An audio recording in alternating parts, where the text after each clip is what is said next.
Dans cette vidéo, on va découvrir le métier de mécanicien avion. Que ce soit sur des moteurs pesant plusieurs tonnes et coûtant plusieurs dizaines de millions d'euros chacun, ou au cœur de la structure de l'avion. Bref, un métier hors norme. Et pour découvrir ça, on va suivre Franck et Candice, son apprenti, dans les ateliers d'Air France à Orly. On va nous attribuer un moteur et on va commencer notre vacation. Donc c'est un moteur qu'on a suivi depuis le début du chantier. Oui, parce que ça ne se fait pas en un jour de réparer un moteur, on est d'accord. D'ailleurs, le moteur qu'on va voir est en phase de réassemblage. Il a d'abord été entièrement démonté, puis chaque pièce a été vérifiée, nettoyée ou changée et isolée dans des sachets, et maintenant il faut remonter le tout. Et là on est bien sur le moteur qui est modulairement parlant assemblé. Ouais. On a commencé un petit peu d'habillage avec en effet les pièces, que ce soit tuyauterie, braquettes et accessoires. Tout a été donc contrôlé, inspecté, a suivi un cycle de nettoyage et on a une traçabilité de tout ça par ces feuilles qu'on peut voir. On a toutes les inspections avec les tampons des contrôles pour pouvoir délivrer la pièce serviceable. Là, toutes les petites enveloppes qu'il y a là, c'est les pièces qui vont aller sur le moteur. C'est ça, tout ce qu'on voit autour de nous, là, ça va être monté sur le moteur. Et il y en a énormément. Et il y en a beaucoup. Ah oui, tout ça aussi, là, les gros tuyaux. Là, tous les gros tuyaux, il y a les l'armoire, petits tuyaux. On a après des accessoires ici. Ouais, si vous aimez les Lego, c'est le métier qu'il vous faut. Donc là, on a les accessoires maintenant, qu'on va venir aussi installer au fil du temps. On a aussi tous les câblages. Puis il ne faut pas en oublier une seule. Hein. Non, on va éviter. Hein. Tous les câblages à installer aussi, tout ce qui est la partie électrique. Ça pèse combien, un truc comme ça? On peut voir par exemple celui-ci qui est pratiquement fini, qui va bientôt sortir. Dans cet état-là, on est à peu près à 8 tonnes. 8 tonnes, oui, d'accord. On a des palans de 10 tonnes pour les sortir. Et encore, on n'a pas donc l'entrée d'air, les ailettes de fan. Donc oui, ça peut monter à plus de 10 tonnes une fois tout assemblé. Hein. On dirait un peu les moteurs dans Star Wars là, quand ils font les courses de tout à fait. C'est des modules, hein, ils appellent ça des modules. Exactement, les courses de modules. Ouais. Nous, c'est un assemblage de modules pour faire un gros module. C'est impressionnant. Il y a combien de pièces dans un moteur comme ça? On en était 4000 à environ. 4000, ok.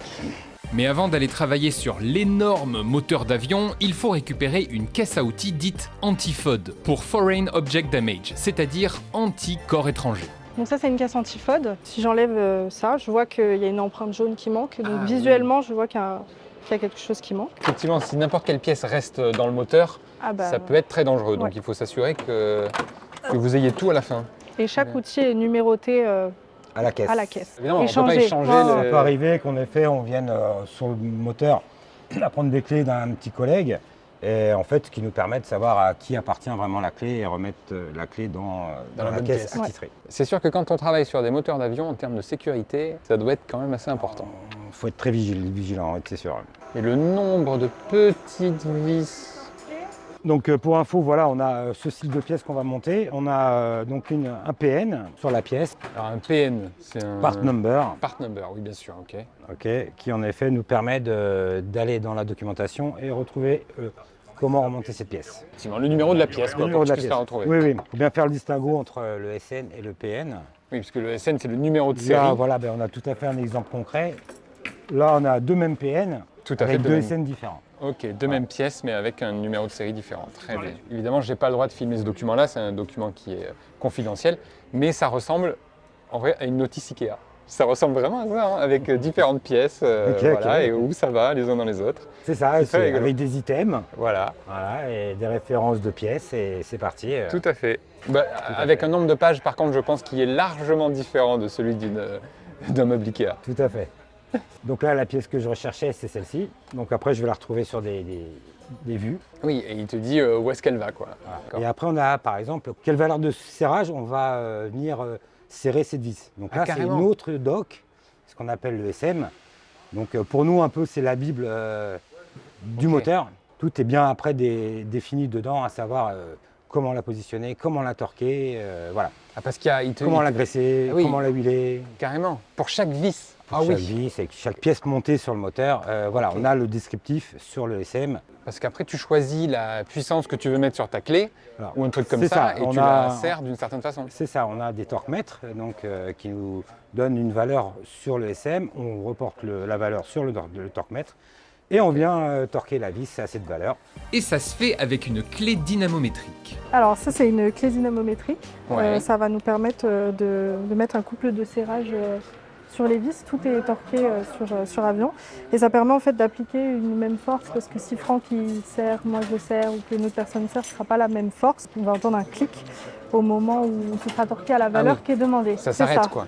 Donc je vérifie la date. L'étalonnage, très important. Donc, Ok. on n'utilise pas un outil qui a une date de validité dépassée parce qu'ils sont régulièrement révisés. Et donc là, je vais mettre la valeur. Ah oui, on entend le clic. Ouais. Ouais, ça y est. Voilà. Bon là, après, c'est des petits couples qui sont appliqués. Donc à la Ouais. main, on atteint vite Bah, la mesure. la Mais force après, demandée, ouais, ouais. c'est ça. Mais après, il y a certains trucs qui nécessitent vraiment beaucoup plus de force. Ouais. Voilà, Ok. et des clés plus grosses. Oui, qui en plus de couple, Ouais. tu peux donner plus de force. Quoi. C'est ça. Donc là où on a fait, on va monter donc la tôle, donc on adapte du coup ce que je disais, le La moteur hauteur, à notre oui, hauteur. bien sûr. Faut pas être à côté par contre quand ça descend. Tu vas m'appuyer devant, derrière je vais dire, et puis je vais essayer d'amener tout ça. Comme ça. Ça c'est quoi comme partie ça? C'est la Donc tôle c'est par la feu. tôle par feu, elle a un rôle de protection de chaleur, donc ça va venir protéger des parties chaudes du moteur. Ok, parce que là après il y a un gros truc sinon qui C'est vient la se GV. passer là. C'est elle. Ah ben c'est ça. C'est elle qu'on va venir mettre ici, accrocher sur les Ah, les oreilles. D'accord, ok, c'est ça, ça se met ici. Là je pointe, je mets tout à blanc et après, Et après, tu tirer, mais serreras, voilà, on met tout d'abord à blanc. Avec la force demandée, etc. Après, oui.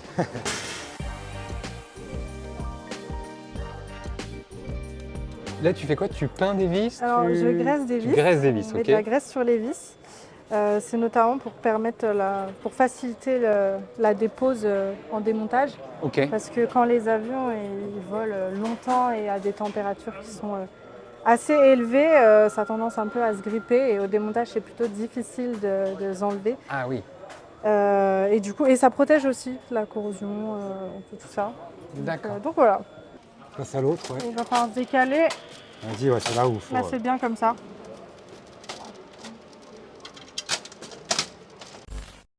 Les moteurs qui arrivent là, c'est parce qu'ils sont défectueux, c'est pour de la révision, c'est pour... Alors on quoi a exactement de plusieurs cas, tout à fait. Ok. Principalement, on va dire, on va faire de la grosse révision de la shop, en fait. Ok. En effet, on va venir éclater pratiquement à 80% le moteur en pièces détachées afin de remettre en état les pièces. Voilà, un moteur d'aujourd'hui, on est à peu près à 35 000 heures de vol, ce qui représente à peu près, à l'heure d'aujourd'hui, 7 ans sous l'aile. D'accord. Donc si tout se passe bien, si on n'a pas de casse entre-temps ou qu'on a des problèmes techniques, ben, du coup on vient faire des inspections régulièrement sur le moteur, que ce soit les fils des endoscopies, donc c'est des petites caméras qu'on va venir passer un peu partout dans le moteur. Ah oui, un peu vraiment. donc ce style de bouchon où on a fait pratiquement sur tous les étages du moteur. Et c'est là où tu peux passer la La du coup, caméra, la petite caméra. caméra. Dans ce Donc là, on petit ouvre le truc. bouchon et puis après, bon, on va venir inspecter, on fait tourner les ailettes et on va venir voir les différentes usures de, Ok, c'est du génial. moteur. Révision des 20 000 de la voiture, là c'est pareil, au bout d'un moment, on doit quand même le descendre et inspecter, Bien sûr. le traiter. Bah, Et c'est, après, on a d'autres chantiers un peu ce qu'on appelle atypiques. Là, on a une pièce qui a cassé à l'intérieur, on va venir changer juste cette pièce. On va désassembler le moteur pour aller chercher la pièce. On va rassembler le moteur et il va repartir au banc d'essai. Ok. Après, il repart en vol. Ok, c'est bon. C'est bon. Pris, ouais. Ok, on va passer à l'autre. Ok.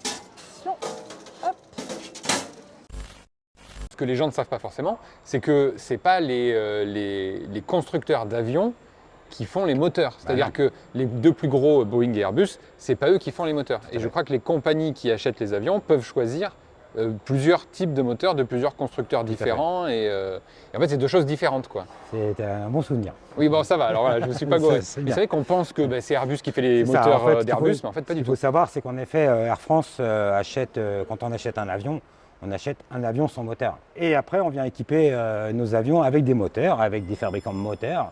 Donc Safran, General Electric, Rolls-Royce, Oui, il y a Rolls-Royce aussi, c'est vrai. J'ai vu. et j'en passe. Après, c'est un accord, je pense, entre les fabricants d'avions et les fabricants de moteurs pour pouvoir monter leur moteur sous leurs ailes. Oui, déjà qu'ils rentrent, que ce soit le bon pour la pousser, Tout à pour machin, fait. parce que ça doit se calculer tout ça. Et en plus de ça, nous, du coup, on a une documentation particulière, ce qu'on appelle en fait le PPBU. Et en fait, c'est la liaison qu'on va avoir entre le moteur et l'aile. Donc c'est une documentation à part. C'est une documentation qui a été faite par le constructeur avion et je pense aussi donc moteur, qu'on puisse monter leur moteur sous leurs ailes. Bah, que Assembler tout ça. Oui, et que ça fonctionne l'un avec l'autre. Tout à fait. Évidemment. Ça dessert celle-ci, vas-y, là, tiens. Je redescends. Celle-ci là. Ok, on va pouvoir la remettre. Vas-y, un peu plus haut. Ah, Ouais, voilà. là c'est bon. Ok. Attends. Ok. Allez, vas-y, je te laisse. Je suis dans. Ok, celle-ci Ouais. là. Ouais, bah je suis dans les deux là. Ok, vas-y là. Ok, c'est bon. Tu mets la petite tôle au bout là, la petite. Tu les croises Elle va les ici. devant. C'est celle qui va là. Ouais, celle qui est là. Combien de temps ça met pour remonter un moteur comme ça? Ok, donc un moteur comme ça, on compte à peu près entre une semaine et demie, 2 semaines, en sachant que c'est une fois qu'on a tous les modules de prêt. Oui, parce qu'il Et faut là, qu'ils vous les c'est qu'un renvoient. assemblage, Oui, voilà. c'est ça. Nous on fait que l'assemblage. Hein. Oui, mais quand même 2 semaines d'assemblage, en Alors, même temps, vu le moi, nombre de je pièces. trouve En c'est sachant que le énorme. moteur il tourne en 3 bits, donc c'est-à-dire qu'il fait matin, soir, nuit. Ouais. Donc c'est pour ça que c'est aussi assez rapide, hein, dans le sens où on a quand même une vague de nuit qui vient travailler dessus. Et du coup, pendant ce temps, l'avion, qu'est-ce qui se passe? Il n'a pas de moteur? L'avion, donc du coup, si, là, il vole. Hein. Donc en fait, le moteur est démonté de l'avion et il y en a un autre qui a été remonté Ah, ok. directement dessus. Un moteur de rechange. Donc quoi. voilà, Ok. donc l'avion reste pas au sol, cloué au sol, sinon ça coûte cher. Eh oui. Donc le but c'est de nous faire voler un maximum nos avions. Donc on a des moteurs spares, le temps de réparer celui-ci. J'ai rarement eu l'occasion de mettre la tête aussi près d'un moteur d'avion, donc j'en profite. Parce que pour que les gens comprennent quand même les moteurs d'avion, le but au final, c'est de créer une forte poussée d'air, on est d'accord, via la combustion de kérosène. C'est ça. Pour, je m'y connais pas, hein, mais Non, j'essaie non, mais c'est de... bien, c'est pas mal, c'est pas mal. Parce que c'est pas comme un moteur de voiture où c'est des pistons qui vont actionner un vilebrequin qui va faire tourner. Moi, tu vois, là, c'est de l'air, quoi. Des qui fois, sort, c'est des je fais moteurs une petite comparaison justement avec les moteurs à piston à 4 temps, où en effet, Ok. je dirais que le fond, on reste pareil. C'est-à-dire qu'en effet, on va venir récupérer de l'air, on va venir le comprimer, on va venir injecter du kérosène ou du carburant dedans. Et à partir de là, on va avoir une explosion. Et c'est cette énergie qu'on va récupérer. Donc après, en effet, dans un moteur à 4 temps, en effet, il est rejeté. Et nous, on Oui. va justement prendre cette énergie pour pouvoir faire tourner les LED de fan à l'avant pour créer la poussée. Voilà, c'est ce qui va nous générer la poussée et faire décoller nos avions. On va torquer la tôle. Si tu peux me donner la valeur de torquage. Il y a combien de moteurs du coup qui passent par an pour Donc là, on est à peu près à 200 moteurs par an. Ah ouais. Et combien ça coûte un moteur? Tu sais ou pas toi? De mémoire, dans les 30 millions. Millions, 30 millions d'euros. 30 millions. Ça là, le Un moteur. moteur complet, hein, il en manque des bouts. Oui, là mais- il manque des bouts, mais enfin il manque quelques millions là. mais Il je manque crois quelques que millions à de accrocher. mémoire, je crois qu'on est à peu près à 36 millions le moteur. Et il en faut 2 minimum. C'est ça. Ah oui, Ça coûte cher, hein? Ça coûte cher, Là t'es en dessous de 36 millions d'euros. à peu près, ouais. Oui, bah après c'est une telle précision aussi de tout, c'est une folie quand même. Hein. Ouais. Ouais, là, bah, pour info, là, on a une vis qui a du mal à prendre. Ah, Donc il se peut qu'on demande l'intervention d'un ajusteur. Là. d'accord, ok, qui lui est spécialisé là-dedans. Oui. quoi. C'est une précision chirurgicale. En fonction de la position de la tôle, des fois, ça aligne pas tout à fait bien. Bah ouais. Vas-y, alors torque là, elle. Va doucement, ouais. Puis après, il y a le risque de casser le prisonnier aussi derrière. Et après, Ah oui, c'est Là, le pas de vis spécial un peu, ok, ouais. Ah ouais, non, on va éviter. Hein. De toute façon, il y a toujours des aléas, c'est obligé. Hein. Quand Ça ça peut remonte arriver, un truc ouais. comme ça. Toi, tu es en études, donc en formation. Ouais. Et alors, ça se passe comment? D'ailleurs, c'est quoi les études pour faire ce métier? alors moi, alors, actuellement, je suis en terminale de bac pro aéronautique, option Ouais. système. Il existe plusieurs types. Il y a structure et avionique aussi, mais c'est d'autres métiers. Ok. Et du coup, voilà, un bac pro en alternance sur 2 ans. Il existe aussi en 1 an, mais ça, c'est plutôt pour des personnes qui ont à la base des formations scientifiques, qui ont déjà un bac S par exemple, ou un bac STI 2D, si je ne dis pas de bêtises. Ok. Ben, l'année prochaine, ça y est, tu rentres. C'est l'année prochaine, bah là, cette année, je passe le bac et je termine mon cursus, en tout cas, de bac bien. pro. Ben, félicitations, du coup. Si, bon, on n'est Ouais. pas encore au Pas résultat encore, mais du bac, Je te le mais dis un petit peu en avance, félicitations, c'est trop bien. je faisais pas du tout de mécanique avant. Ouais. C'est vraiment l'aéro avant tout qui m'a Tu t'es intéressé m'a plus emmenée que ici et j'ai fait mon la stage de mécanique. 3e à la direction moteur, donc pas dans ce bâtiment, mais dans les bâtiments que vous avez vus à côté. Alors là, c'est pareil aussi, il faut jongler un petit peu avec les outillages, savoir quelle vis, quel outil Eh, on prend. bien sûr. des vis, des carnans, des vis droites, des douilles droites, tralons, grandes rallonges. Tous ces moteurs-là, c'est que sur des avions Air France ou vous faites aussi d'autres compagnies? On a d'autres Ah, il y a d'autres compagnies on a aussi, des d'accord. clients, oui. Les autres compagnies extérieures peuvent venir donner leur moteur à Air France ça. pour que ce soit Air France qui les... Tout à fait. Les clients font leur maintenance de leurs avions, mais tout ce qui est moteur, Oui, le c'est reste de l'avion, vraiment c'est eux, mais voilà. ok. C'est des agréments bien particuliers avec des shops voilà, dans le monde, il y en a quelques-uns, dont D'accord. la France.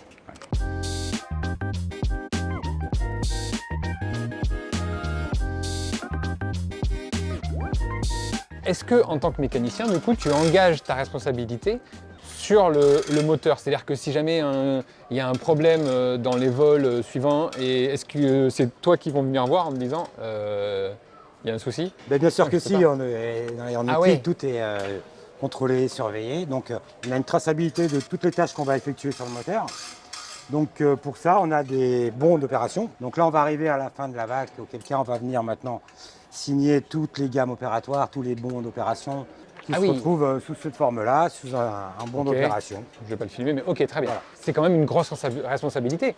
Alors tout à fait, c'est ce qu'on apprend aux Parce jeunes que- et ce qu'on leur dit, on essaie de le faire rentrer un petit peu dans la tête, que ben, derrière, il y a quand même 250 passagers et que automatiquement, s'il y a quoi que ce soit, les autorités vont venir nous voir. Ah bah oui. La personne qui aura fait la tâche, avoir ça en tête, qu'en effet, on a bien des gens qui vont voler avec nos avions. La voiture, si le moteur s'arrête, la voiture, On elle a s'arrête la aussi. Pareil sur bande d'arrêt l'autoroute, d'urgence. sur la bande d'arrêt Un d'urgence. avion, c'est- Pas de Pas bande de d'arrêt problème. d'urgence, ça c'est sûr. Eh oui, parce que entre le prix de ce truc-là, la responsabilité que ça demande, etc., c'est quand même un métier de pression. Hein. Oui, alors le prix c'est un fait, mais la valeur humaine n'a pas de coût. Oui, ça, elle n'a pas de prix, ça c'est n'a pas sûr. de prix, donc c'est quand même C'est sûr. ce qu'il faut avoir en priorité. Voilà. Une fois les moteurs réparés ou réassemblés, ils passeront au banc d'essai, puis des tests directement sur avion. Ah oui, ça c'est les essais moteurs du coup. C'est ça. On voit bien que la structure bouge dans tous les sens. Ah oui, complètement. Lui, il demande qu'à décoller. Hein. Mais évidemment, réparer un avion, ça ne se résume pas à réparer seulement ses moteurs. Pour tout le reste, ça se passe à Roissy. Il est immense l'avion. Alors je pourrais pas vous dire le modèle, parce que j'en sais rien, mais je sais que beaucoup d'entre vous en seraient capables. D'ailleurs, je vous mets au défi de citer en commentaire tous les avions qu'on voit dans cette vidéo. J'y ai rencontré Jessica, électricienne, Didier, mécanicien et Lucas, apprenti. C'est impressionnant quand même de là, c'est immense. Hein. Alors là, c'est le hangar H2, c'est le hangar Airbus. Ok. Et le H1 qui est en face, eux, c'est Boeing. Ah oui, parce qu'on mélange pas les constructeurs. Et c'est vraiment si différent que ça, doit réparer un Airbus d'un Boeing? Par exemple, Boeing, au niveau du cockpit, la philosophie, ça va être le cockpit est allumé, tout va bien, et c'est lorsqu'une lumière s'éteint qu'il va y avoir un défaut. Ah, Airbus, à l'inverse, ça va l'inverse. s'allumer. Comme les voitures plutôt. Voilà, Ok. ouais. Airbus, ça va être plus, ça va s'allumer. Donc, Je vois. Alors moi, je suis électricienne, il est mécanicien. Moi, D'accord. je suis Ah ouais, donc à vous mécanicien. deux, vous faites tout quoi. Voilà. Voilà, on Ok, fait tout. Très bien. Voilà. Il manque que la structure. Moi, je suis apprenticien, apprenti pour l'instant. apprenti mécanicien du coup. Alors, on l'appelle tâche critique de maintenance, critical maintenance task, Ouais. parce qu'en fait, ça peut mettre en sécurité la conduite de l'avion. C'est-à-dire qu'un mécanicien, il ne va pas avoir le droit de travailler sur les deux moteurs, de faire le même travail. Ah Comme bon ça, s'il C'est-à-dire commet une erreur sur un moteur, on sait qu'il ne l'aura pas commis sur le deuxième moteur. Mais c'est-à-dire ne pas travailler de la même façon, c'est pas la même C'est-à-dire, personne qui le Voilà, fait ce ne sera Non. pas le même mécanicien Ah, qui c'est va un mécanicien intervenir par Un moteur. mécanicien par, par moteur. moteur. Oui, c'est ça. Qui Si va la nous personne fait une permettre de- erreur parce qu'il pense bien faire mais il fait une Voilà. erreur, il le ferait sur les deux. Et du coup, l'avion perdrait les deux moteurs C'est par ça. exemple. Et donc du coup, là, on est sûr que... Ah, c'est pas bête ça. Il y a aussi en fait, on a comme des fusibles, on appelle ça des breakers, sur chaque système. Et en fait, on va du coup, en gros, tirer les fusibles, pour faire plus simple que breaker, pour mettre en sécurité et ne pas empêcher l'électricité d'arriver à notre système. Ah bah oui, oui, oui. Pour se mettre en sécurité, Oui, nous et aussi l'avion. Ok, comme dans la maison, on enlève les C'est ça. plombs sur certaines zones de la maison. Voilà. Tout ce qui est breaker Ça se trouve au passe, cockpit. ça se trouve au cockpit, ouais. Alors sur cet avion-là, maintenant, ce sont des breakers virtuels. Oui, c'est pas des vrais plombs que t'enlèves. Voilà. Oui, ok. Alors, sur cet avion-là, donc on va utiliser la souris qui est ici. Je vais demander à être sur l'écran qui est là-haut. Ah ouais. oh là Je vais là. aller sur la page qui s'appelle Circuit Breaker. Donc là, par exemple, je vais voir le statut actuellement des breakers qui sont tirés. Donc là, on peut voir par exemple qu'on a l'APU, le groupe auxiliaire de puissance embarqué, qui permet à l'avion d'être autonome en escale. Tout à fait, quand On les a- moteurs sont pas allumés mais de fournir l'électricité. C'est ça, et le pneumatique surtout pour le démarrage, pour le starter. Ok.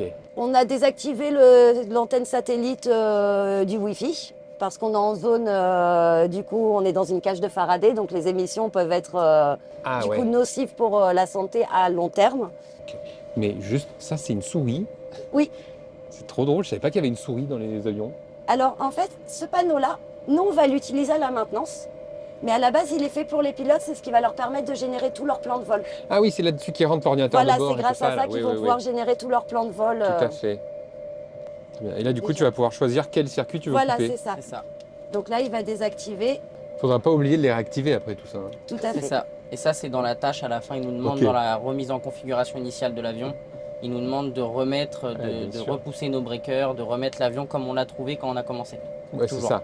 Après, je pense que de toute façon, il le dirait, l'avion de lui-même, Oui. il dirait, Oui. oh là là, il y a un truc qui va pas, il y a ça À chaque qui... sortie de hangar, il y a toute une visualisation du cockpit, de l'avion extérieur pour vérifier que quand l'avion il sort, tout est bien repoussé, tout est bien en configuration initiale pour Bien que l'avion sûr. vole. Et là, on voit bien que sur la page moteur, notre moteur est passé ambre.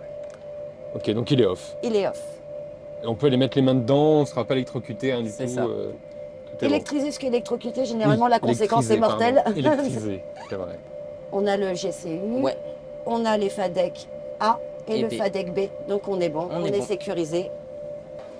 J'essaie surtout de toucher à rien, à aucun bouton. Tout va bien. La C'est-à-dire soute électronique. C'est des trous d'hommes, Ah, d'accord. Ok, oui. C'est tout petit, hein. c'est ça. Il faut vraiment se hisser là-dedans. Voilà, mais c'est tout petit. Ouais, donc là ici on a certains breakers, Ouais. circuit breaker ici. Là on va avoir plusieurs calculateurs, notamment on va voir la gestion des freins, parce que c'est un avion qui est particulier, ses freins sont électriques. Là on va avoir certains instruments pour la communication. Par exemple, c'est le calculateur qui a géré la commande, qui gère les commandes de vol, les becs et volets, ce qui vient de faire fonctionner. Ok. C'est son calculateur électronique. C'est vraiment la pièce avec tous les... L'ordinateur Ouais, ça, central, c'est le oui, cerveau de l'avion. C'est ça, ouais, c'est le cerveau de l'avion, une partie du cerveau de l'avion. Et tout à l'heure, les breakers électroniques qu'on a désactivés, les cartes électroniques sont contenues là-dedans, dans ce D'accord. type d'étagère-là. Je ne sais pas si on se rend compte de la taille de cet endroit-là, mais voilà, c'est tout petit. J'essaie de pas trop bouger d'ailleurs, parce que je voudrais pas appuyer sur des trucs. Et toi, c'est ta maison, quoi. Ouais, c'est où je passe une partie de mon temps et le cockpit. Je viens d'apprendre quelque chose d'assez fou, je filmais pas, mais dans les ailes, c'est les réservoirs C'est ça. à carburant. Et ces petits trous qu'on voit là, ces petites trappes-là, c'est par là où vous rentrez Oui. carrément? Ouais. C'est par là où on rentre. Pour intervenir, intervenir une dans les sonde réservoirs. de carburant, une sonde de température, on passe ce qu'on appelle les trous d'hommes. Mais même moi, je suis plutôt fin. Hein. Il y a une Mais je technique rentre pour pas, là. rentrer, il faut lever les bras pour que les Si, épaules si, passent. Et, Si, voilà. si, on rentre. Hein. Et bien sûr, avant, on vide les réservoirs complètement et on les ventile, on ventile assèche. pendant un certain temps. Et il y a plein Ok, de ouais. différentes mises en sécurité avant de rentrer. Avant de rentrer, on mesure la quantité de gaz qu'il va y avoir. On a des lampes faites exprès avec une norme pour pas créer d'étincelles. Parce que ça doit être impressionnant. C'est-à-dire C'est que tu ça. rentres dans une cuve à kérosène, C'est ça, dans un truc hyper petit, plat. c'est ça. C'est haut après en termes de hauteur, là-dedans, à l'intérieur Non. ou, Alors, en fait, là, Ah, c'est non. un peu plus épais au niveau de l'emplanture de l'aile. Ouais. Mais plus on se rapproche, plus ça s'affine. Mais il y a un moment, tu peux plus y aller. Bah, il y a un moment, il faut bien ramper, quoi. Et se Mais faufiler. non. Mais quelle horreur. Alors, Ça doit être un quand stress. une personne intervient dans les réservoirs, ils sont toujours Toujours deux. un binôme. Ok, deux. Il y a D'accord. toujours une vigie au Il y a cas la où il y a un personne problème. et il y a une vigie. Au cas où s'il y a le moindre souci. Si la personne venait qu'à paniquer, il sera là pour... Alors surtout ne pas paniquer. Et Oui, on, c'est surtout ne pas paniquer, ouais. on a un boîtier où toutes les 5 à 7 minutes, il faut appuyer dessus Ok. pour en fait notifier à la personne extérieure qui nous Que surveille tout va bien. que tout va bien, qu'on est toujours en état de conscience. Waouh, c'est impressionnant ça. Mais du coup, quoi, il y a des recrutements en fonction de la taille ou comment ça se passe? Parce que je suis désolé, mais je sais Tout pas le monde trop si arrive on à se rend rentrer, la compte. plupart arrivent à rentrer. Hein. Il y a une grosse majorité de personnes qui arrivent Ouais, à ouais. rentrer dans les réservoirs Ok. sans trop de problèmes. Puis il y a des tuyauteries. C'est des nervures, En c'est plus, cloisonné. Il y évidemment, a des sinon ce serait tuyauteries. trop simple. Des tuyauteries de ventilation et des tuyauteries de remplissage. Donc, Ok. Pour vraiment qu'on se rende bien compte, hein. Parce que là, on voit du coup, voilà. C'est ça. Voilà, ça là, ça. Eh ben, il rentre là-dedans, les trois là. Je sais pas comment c'est possible, mais juste par cette petite ouverture pour aller dans l'aile. Parce que là, c'est un test sur quoi d'ailleurs? C'est suite à un remplacement de train. Donc voilà, ça c'est le train déposé. C'est l'ancien train d'atterrissage, l'ancien ça, train, avant. ouais. Ok. qui a été Ah oui, déposé. oui. Très bien. Et du coup, bah, il avait fait ses heures, en fait, tout simplement, et fallait passer à un autre, quoi. Tout à fait, ouais. L'équipage se plaignait qu'ils avaient des vibrations. Ah, d'accord. Et ils se sont aperçus au roulage. Ils se sont aperçus que le train, ça faisait un certain temps qu'il était avionnné. Au niveau des bearings, c'est-à-dire des roulements ou des attaches, il avait pris du jeu. D'ailleurs, je suppose qu'en plus, vous avez pas mal de remontées directement des PNC et pilotes qui, en fait, vous disent, ben voilà, il y a ça qui est... Là, il y a un bruit, là, il y a un truc qui va pas, etc. Alors, On peut aller on la peut voir aller là-bas. voir, Il y a un livre de bord Ah, qui est pour les PNC, c'est-à-dire l'équipage commercial, et pour les PNT, l'équipage technique. Et dessus, pendant le vol, ils vont pouvoir y apposer les plaintes, les problèmes qu'ils ont pu avoir en vol. bah oui, parce que c'est eux qui sont le plus au contact de la machine. Hein. Le bleu, l'Aircraft Cabin Logbook, ça va être les plaintes qui émanent de l'équipage commercial. Qui D'accord, vont nous les dire, PNC. par exemple, voilà, qui vont nous dire un port Hôtesse USB ne steward. fonctionne pas, un écran, on a un problème avec un four. Et là, ici, ça va être le cahier des plaintes techniques.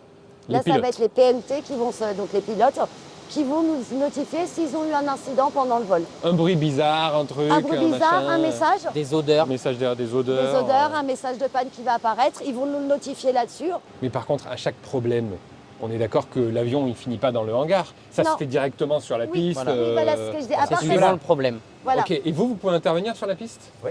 Ok, Oui. directement aux portes Ouais. d'embarquement en train de... Oui. Ok, d'accord. Et pour vérifier que le nouveau train d'atterrissage fonctionne parfaitement, il faut le tester. Il est coupé le PTU. Donc je coupe le circuit vert. Je peux Il peut mettre l'hydraulique, c'est bon pour l'hydraulique. Entrée du train. Vas-y. Voilà.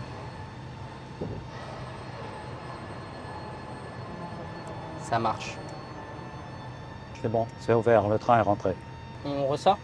C'est parti, ça va sortir, c'est bon pour toi. Ça sort.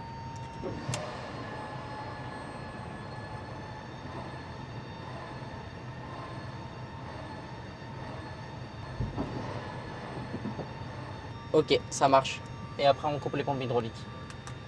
Un avion, ça a une durée de vie de combien de temps? Si c'est bien entretenu, etc. On peut dire 25, voire même jusqu'à 30 ans. Ok. Tout dépend des destinations Oui, bah ouais. et des cycles. Sur un avion, l'avion est pressurisé. En termes de pression atmosphérique, En termes, voilà. c'est pas la même qu'à l'extérieur, Voilà. évidemment. bien sûr. Alors, à chaque fois qu'on va pressuriser la cabine, ça va être un cycle. Donc, évidemment, un avion comme le 321 sur lequel on est va faire plusieurs rotations, donc plusieurs cycles, vieillir beaucoup plus vite qu'un long courrier. Évidemment, qui fera moins de montée en pression, diminuer en pression, monter en Par pression, diminuer en jour. pression.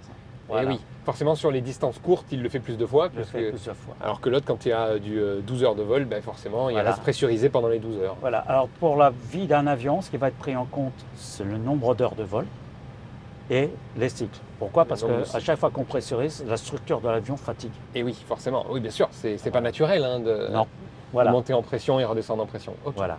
J'avais coupé les batteries, les centrales, et là on peut couper.